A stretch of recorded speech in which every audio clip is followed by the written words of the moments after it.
Saan nga ba abot ang 788 pesos mo? Ano? Tara na nga dito sa Food Club Festival Mall Alabang.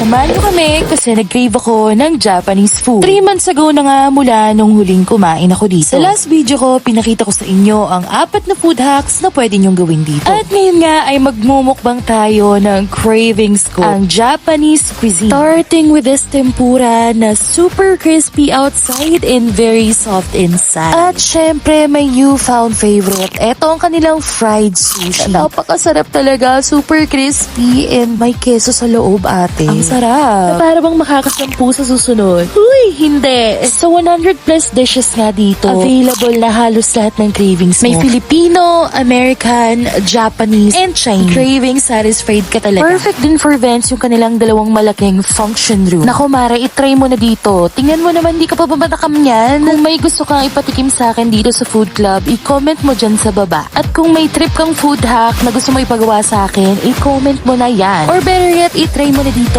Sulit na sulit, mapapasayaw ka talaga.